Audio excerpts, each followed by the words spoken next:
Una partícula, su movimiento es plano, esta es su trayectoria, el módulo de esta velocidad es el producto de la velocidad angular en módulo por este radio. Muy bien, pero entonces, si ese es el módulo y esta es la situación vectorial, yo puedo escribir que esa velocidad es omega vector R.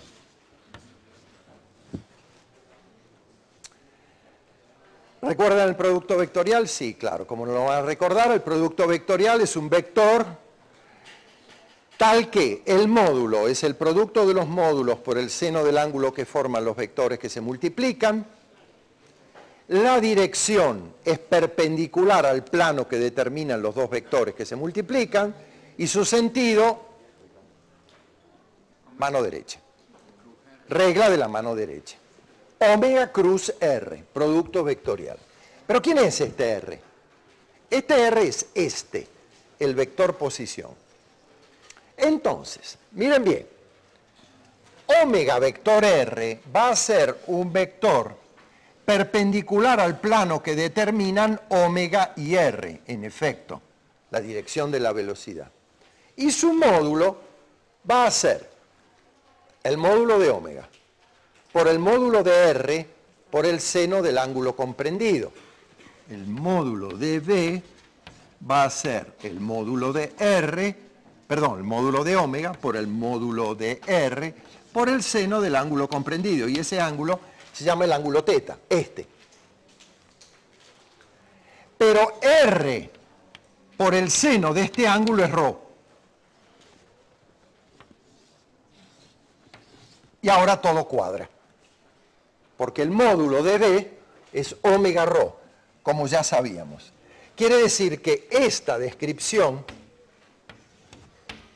es la descripción vectorial correcta para cualquier partícula que rota en un rígido que rota alrededor de un eje.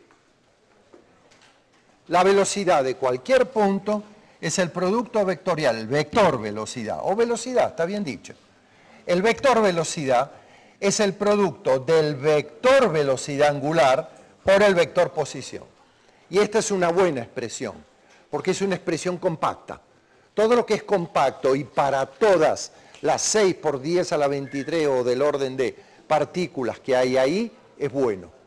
Tengo ahora una primera descripción de la velocidad de cualquiera de las partículas del sólido en términos de su vector posición, que es propio de la partícula, y en términos de algo que es propio del cuerpo, del conjunto, que es el vector velocidad angular. Dime.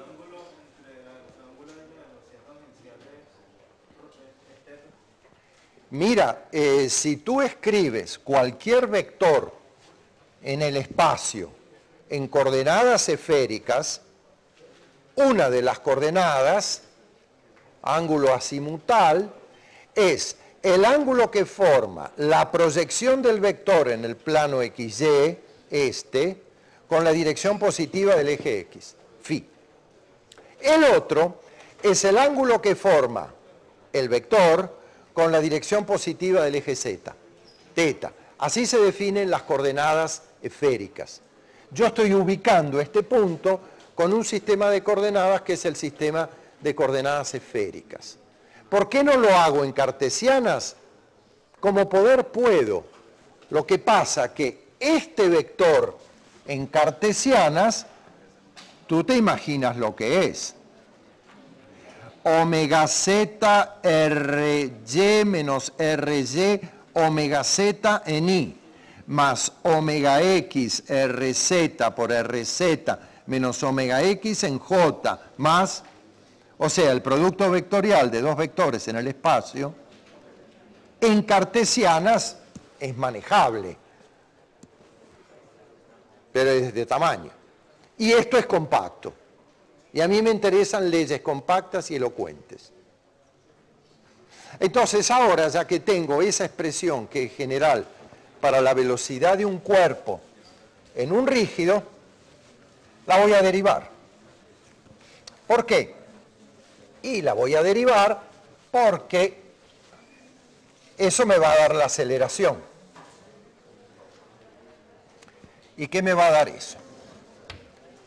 Vamos a suponer que la velocidad angular, si rota alrededor de un eje fijo, ¿sí? ¿Qué?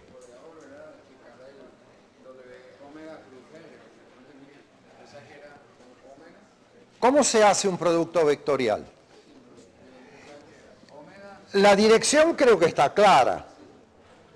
Bueno, omega vector R, este es omega, este es R, omega vector R, ¿verdad? Omega gira hacia R, omega, este, gira hacia R, mira mi dedo, está en la dirección de la velocidad. ¿Ah? Yo les recomiendo que este dibujo, que es simple, se lo rehagan ustedes en la casa y se convenzan que omega vector R es V. Esto, acá hay un ángulo recto, perdón. Acá hay un ángulo recto que no es fácil de ver porque esto es un dibujo, es la proyección de un dibujo en 3 dimensiones sobre un plano. Ese ángulo es recto, este ángulo es recto.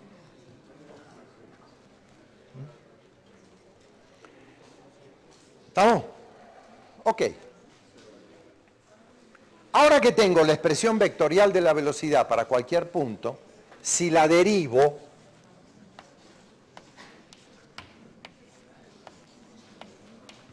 me va a dar 2 términos.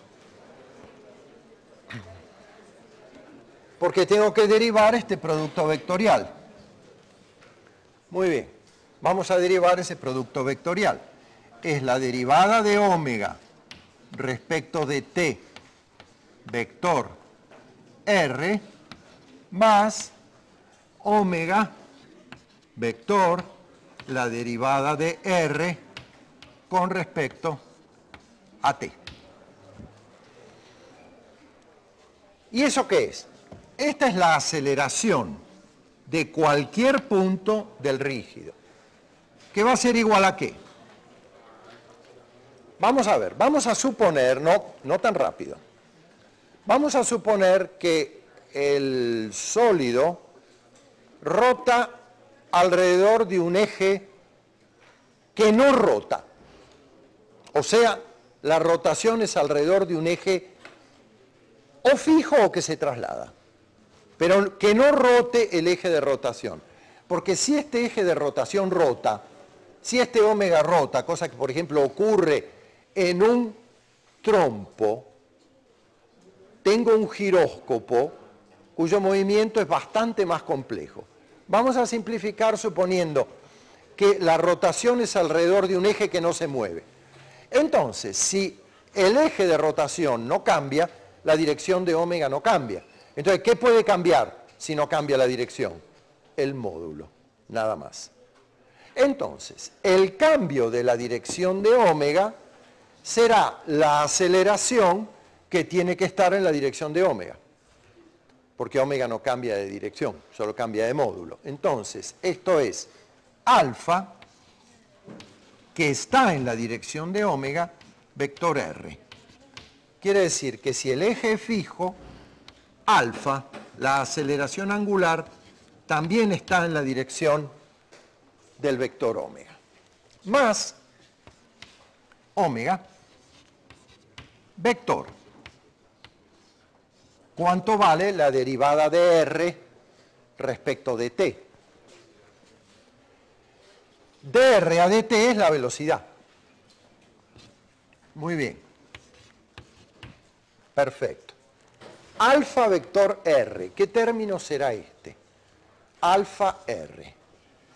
Alfa vector R va a ser un vector que es perpendicular al eje Z y al vector posición.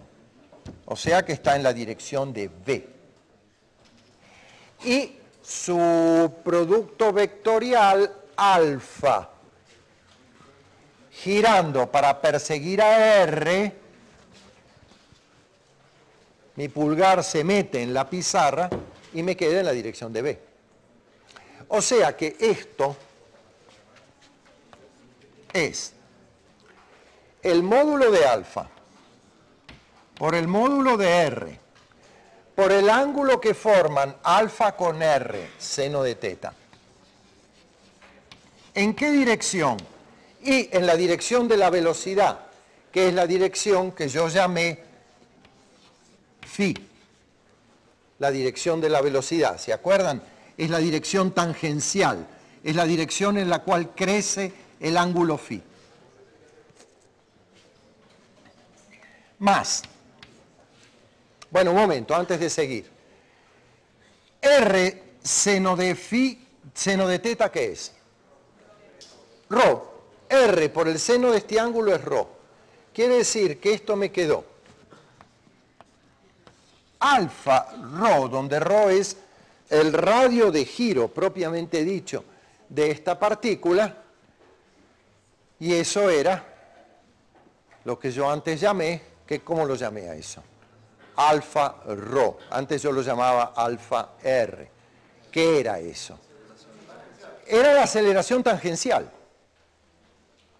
Era la componente tangencial de la aceleración en la dirección correcta. Esto es la aceleración tangencial, que está en la dirección de phi,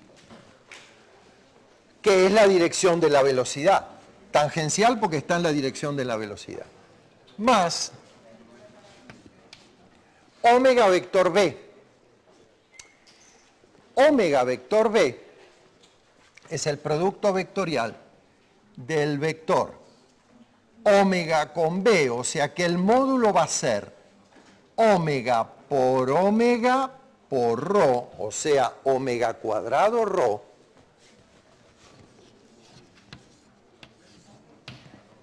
el módulo.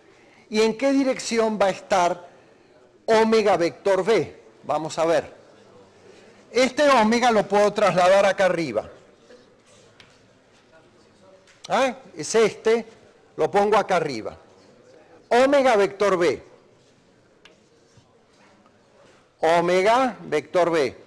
Acá tengo un pulgar que ya está señalando para dónde va. Omega y b, fíjense que son perpendiculares. Omega y b, ¿para dónde va el vector producto vectorial? Va hacia menos rho en la dirección hacia el centro, ¿ah? O sea, esa es la dirección menos rho, sí. O sea, va hacia aquí. ¿Y eso qué es entonces? Omega cuadrado por el radio de giro en la dirección hacia el centro. La radial o centrípeta en la dirección correspondiente hacia el centro. Módulo, el cuadrado de la velocidad angular por el radio de giro. ¿Y esta qué es? Esta es la aceleración tangencial y esa es la radial.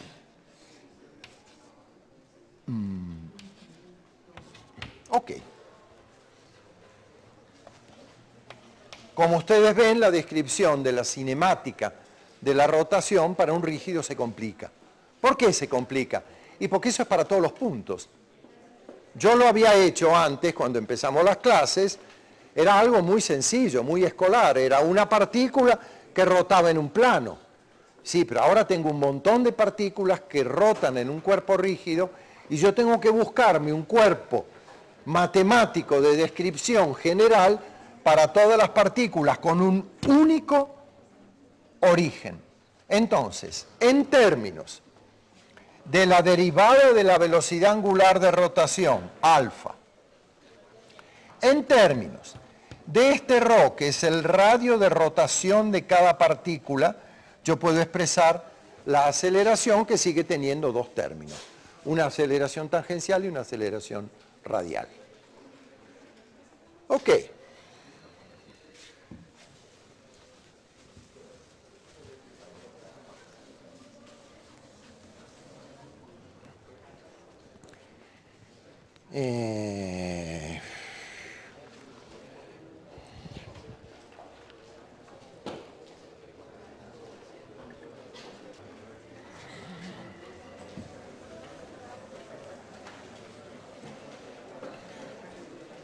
Vamos a ver el caso de una rotación especial.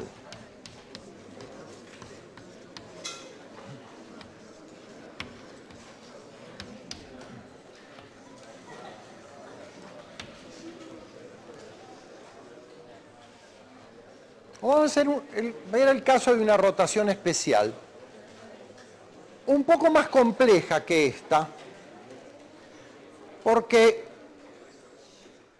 no se puede decir en la rotación que vaya a analizar que el eje de rotación esté totalmente fijo. No está totalmente fijo, pero no rota.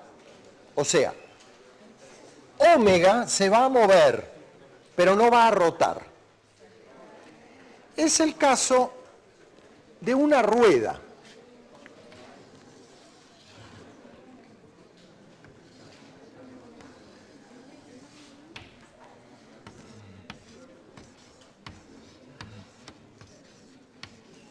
Una rueda de radio R, lo voy a llamar R mayúscula para que se vea con claridad que no es el R minúscula, que es el vector posición de una partícula cualquiera. Una rueda de radio R que se desplaza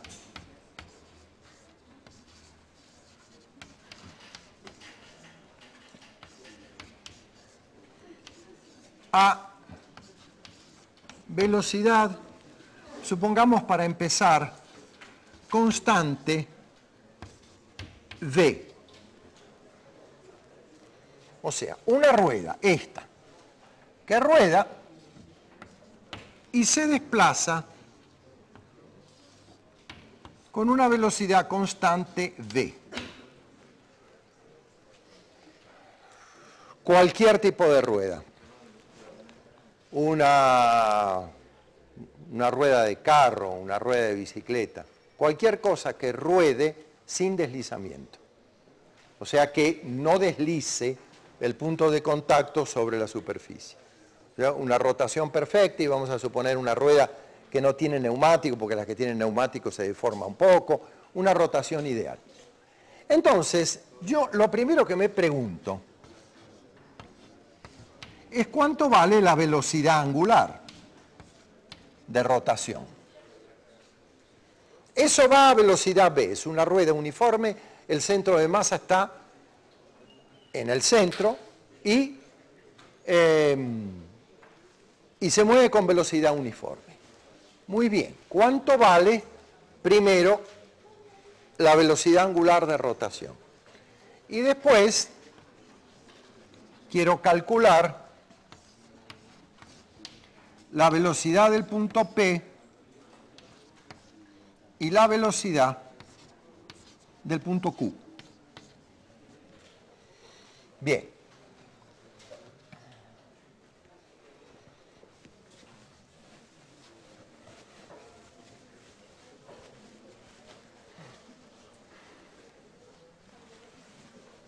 Por cierto, esto que yo acabo de hacer, no lo van a encontrar esto en un libro como el Young y Friedman.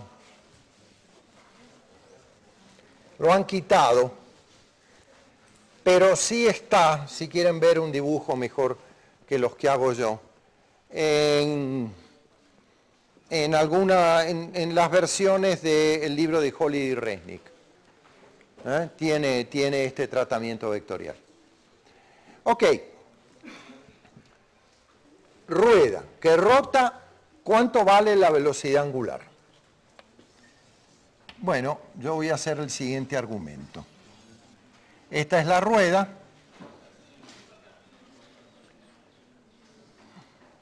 Evidentemente se traslada y rota, ¿verdad? Es decir, se va moviendo, el centro de masa se mueve hacia la derecha y rota. Y yo quiero ver cuál es la velocidad angular de rotación. Y no es cualquiera. No. La velocidad angular tiene que depender de cuánto vale la velocidad del centro de masa, esta. Entonces, mi argumento para deducir qué relación hay entre esta omega y esta b, que insisto, no son independientes, ¿verdad? Es independiente si yo tengo una rueda amarrada con un hilo que pasa por el centro y la pongo a rotar. Entonces, bueno, tengo aquí una cosa rotando. Si yo jalo del hilo, bueno, el centro de masa sube. Y la velocidad con la cual yo subo no tiene nada que ver con la velocidad de rotación de mi rueda. Eso se entiende. Pero esto no es así. Acá hay un vínculo importante, porque fíjense, el centro de masa va a estar siempre sobre la única partícula que hace contacto con el piso. Cuando la rueda rueda, un instante, un diferencial de t posterior, el punto que va a estar en contacto con el piso es este, que ha girado un ángulo diferencial de phi. Cuando la rueda se mueve a la derecha, el punto que viene al contacto es este que estoy señalando acá. Entonces, la rueda gira un ángulo de phi y es este punto, este es el punto P, el que está en contacto, después es otro punto el que está en contacto. Entonces, ¿cuánto avanzó el centro de masa? El centro de masa avanzó hacia la derecha esta longitud, que vale ds. Es la longitud de ese arco. ¿Por qué? Y porque el centro de masa siempre está arriba del punto de contacto. Entonces, cuando la rueda se mueve hacia la derecha, distintos puntos van entrando en contacto. Al cabo de un cierto tiempo, le toca venir al contacto. Obviamente la rueda se mueve hacia la derecha y no quiero complicar el dibujo. De modo que este elemento de línea ds ha entrado en contacto sobre el pavimento, se ha desarrollado sobre el pavimento y el centro de masa se ha corrido hacia la derecha. ¿Cuánto? ¿Cuánto se va a correr el centro de masa hacia la derecha? Y esta longitud, porque el centro de masa está siempre arriba del punto de contacto. Quiere decir que el centro de masa se mueve el centro de masa se mueve de x, que es igual a la longitud de rueda que entró en contacto con el pavimento, que es ds. ¿Por qué? Y porque el centro de masa siempre está arriba del punto de contacto. Luego, como distintos puntos de contacto alineados a lo largo de ds entraron en contacto con el pavimento, y como el centro de masa está siempre arriba del punto de contacto, esto se corrió hacia la derecha esta longitud. Muy bien, pero ¿cuánto vale ds? ds es r de phi.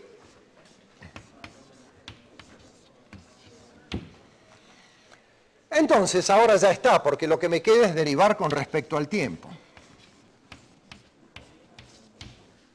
Entonces, de x a dt, que es la velocidad del centro de masa, es r por d phi a dt. ¿Pero qué es d phi a dt? Es la velocidad angular con la cual rota esta rueda, que es aquella con la cual cambian las posiciones angulares en un tiempo dado. Quiere decir que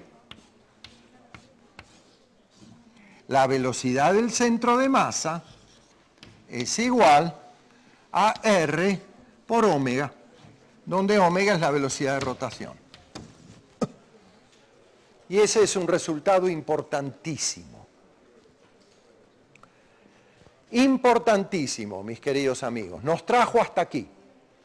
Eso nos separa de los monos. Se llama la rueda. Se llama la rueda, motor de la evolución humana. La rueda. Ahora, ustedes pueden decir, pero ya lo he visto 1000 veces. La velocidad es omega r. No, no, no, no, no, no, no, ojo. Ojo, que no es la velocidad de una partícula boba que gira en un círculo que no se mueve. Ya sé que este módulo de, ya sé que el módulo de esto es omega r. No, acá hay un vínculo distinto. Esta es una rotación pura, esto no. Esto es una cosa que rota y se traslada. Y el vínculo es que la velocidad del centro de masa es omega r. No puede ser otro. Si rota sin deslizar, esa es la velocidad que hay entre la velocidad de rotación y la velocidad del centro de masa. Y para que ese caso físico sea real, debería haber fricción. Obvio. Si no hay fricción, este punto no va a estar detenido. Vamos a verlo mejor. Vamos a verlo todavía mejor. Espero que se convenzan de esto. Hagan el dibujito en su casa. Y veamos ahora la segunda parte.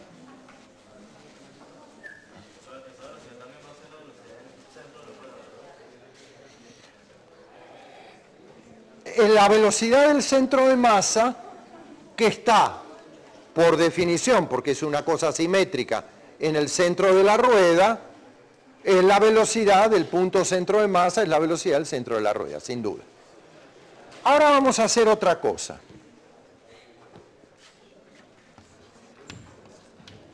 Vamos a suponer que nos subimos a algo que se mueve con la velocidad del centro de masa. O sea, vamos a suponer que nos movemos con la rueda. Estamos en lo que se llama el sistema móvil.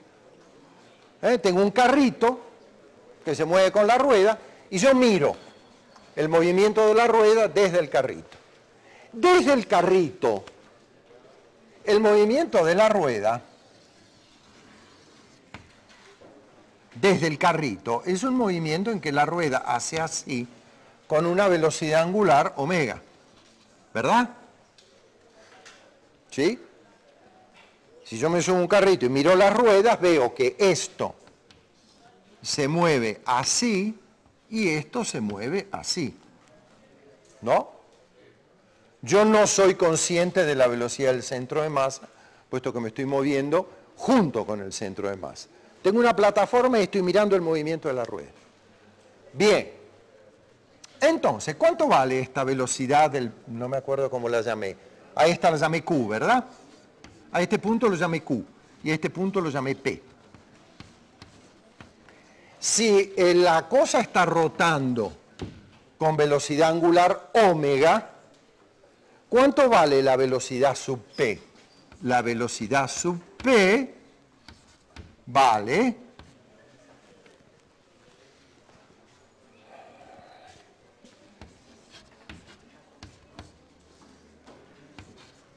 omega vector RP.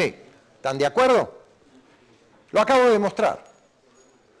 ¿Verdad? Para un cuerpo que tiene una rotación pura, un punto es omega vector R, donde R es el vector posición de ese punto desde el centro de coordenadas. Muy bien, vamos a hacer esa cuenta. Omega, miren mis dedos, el pulgar lo tengo hacia la pizarra, quiere decir que omega entra, y lo voy a dibujar como si fuera una cruz, como si fuera una flecha. Ok, como entra, estoy viendo las plumitas de la cola de la flecha. Ok, y R es este, el RP. Entonces, omega vector RP va a dar lugar a un giro, ¿ah? Y mi pulgar está así, omega vector RP. Quiere decir que esta velocidad B sub P va a tener por módulo omega R, puesto que este vector es perpendicular a omega, el seno es 1, en la dirección y negativa. Esa, ¿no? Lo que yo acabo de hacer predice que mi velocidad está en la dirección menos i. al hacer el producto vectorial de un vector que entra en la pizarra y gira persiguiendo a este.